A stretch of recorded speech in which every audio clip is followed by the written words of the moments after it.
Il n'essaiera pas de savoir de quel pays vous venez. Est-ce que lorsque vous cuisinez, ça sent fort? Est-ce que vous recevez souvent des visiteurs? Hello, bonjour, j'espère que vous allez bien. Je m'appelle Céline, j'ai 37 ans et j'habite à Bruxelles. Je suis la fondatrice du blog célinemademoiselle.com. Je suis également l'auteur de l'ouvrage Des mots pour un bien.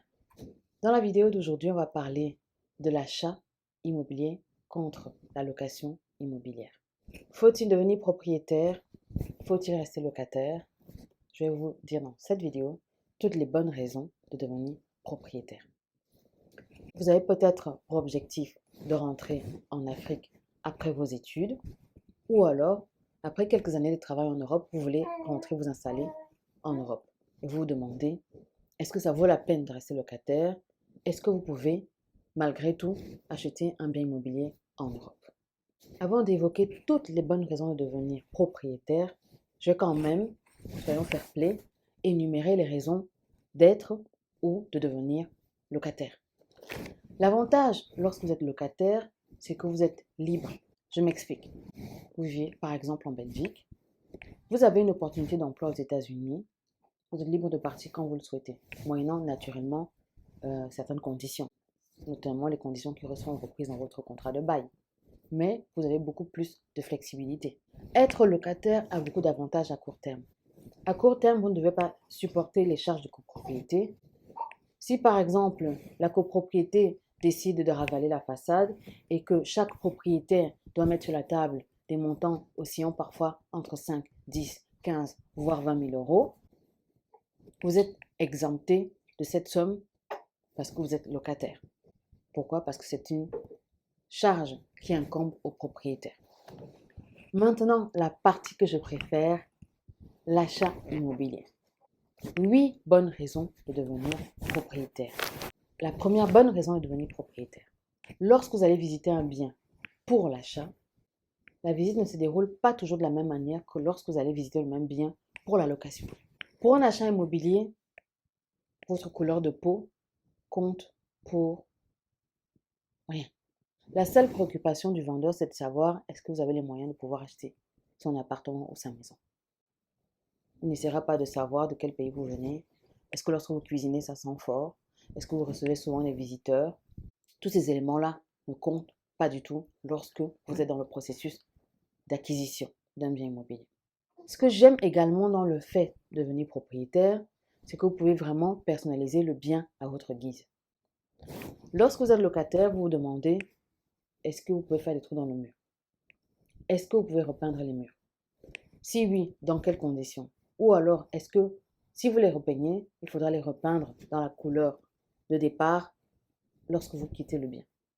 Donc, ça c'est un aspect du statut de propriétaire que j'apprécie énormément. Le fait de pouvoir personnaliser le bien à sa guise. La troisième raison pour laquelle j'apprécie le statut de propriétaire, c'est que votre mensualité est en réalité une épargne forcée.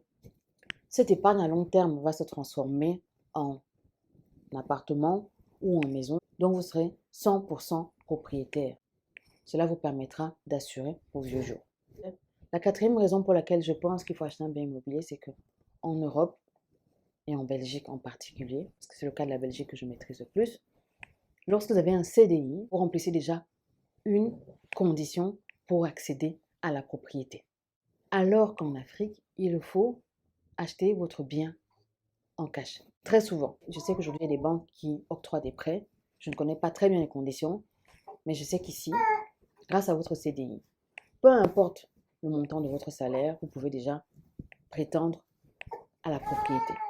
Je vois déjà certains d'entre vous me dire, ah Céline, je n'ai pas d'épargne. C'est un frein, je ne peux pas accéder à la propriété. Renseignez-vous bien. Prenez toutes les informations auprès de différentes banques, parce que lorsque vous avez moins de 30 ans et que vous avez un CDI, vous avez un très bon profil pour certaines banques. Renseignez-vous bien afin de savoir à quelles conditions une banque peut vous octroyer 110 voire 120% de la valeur de votre bien immobilier. En Belgique, par exemple, il existe un organisme qu'on appelle le Fonds du logement. C'est un organisme étatique qui permet aux personnes à faible revenu d'accéder à la propriété. Donc c'est important avant de dire « Ah non, je ne peux pas devenir propriétaire », de prendre un maximum d'informations. Google est votre meilleur ami. La cinquième raison de devenir propriétaire, c'est que la possibilité d'être expulsé est nulle. Je m'explique.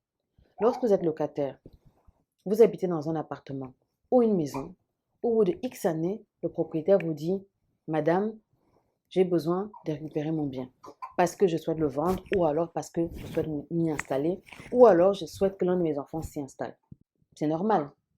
Entre-temps, vous avez pris vos habitudes dans l'appartement ou la maison, vous avez pris vos habitudes dans le quartier et puis du jour au lendemain, vous devez changer vos habitudes.